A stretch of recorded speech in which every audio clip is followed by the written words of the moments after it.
मातृभूमि न्यूज, मातृभूमि की आवाज, मातृभूमि के लिए।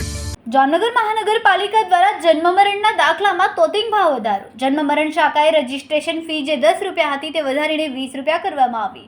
તેમજ દાખલા માટેના 5 રૂપિયા હતા તે વધારીને 50 રૂપિયા કરવામાં આવ્યા. તેમાં પણ એક જ દિવસમાં 2 દાખલા નીકળે છે, જેમના માટે 120 રૂપિયાનો ખર્ચ કરવો પડે. વધારે જરૂર હોય તો બીજા દિવસે પાછી અરજી કરવાની રહેશે. આ અરજી માટે ફરીથી ડોક્યુમેન્ટ કરવા તેમજ રૂપિયા 120 ભરવાના રહેશે. એક દાખલો માટે 15 રૂપિયામાં નીકળતો તે હવે 70 રૂપિયામાં નીકળે છે. રામદેવ વડોદરા. હાલ જે દાખલાઓમાં 10 ગણો વધારો જે કરવામાં આવ્યો તે ખૂબ જ ખરાબ ઘટના છે. કારણ કે આજે દાખલાઓની જરૂર નાના માણસોને પડશે. નાના માણસો સરકારની વિવિધ યોજનાઓ માટે દાખલાઓનો ઉપયોગ કરતો હોય, પરંતુ આ સરકાર મોટા ઉદ્યોગપતિઓ કે મોટા બિઝનેસમેનોને ટેક્સ અને લેવામાં અને રાહત દેવામાં છે, અને નાના માણસો ઉપર કોઈના કઈ રીતે ટેક્સ, દાખલાઓ બધા ફીમાં વધારો કરીને લૂંટી રહી છે.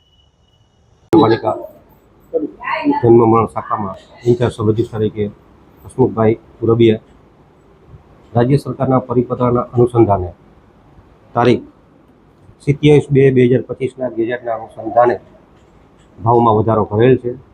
જન્મ મરણના દાખલામાં પ્રથમ 5 રૂપિયા હતા ને એક દાખલા દીઠ 50 રૂપિયા કરવામાં આવે છે. તે ઉપરાંત તમામ પ્રેસ નોટમાં પણ આપેલ છે, તો જ્યારે જનતાને નોંધ લેવા વિનંતી.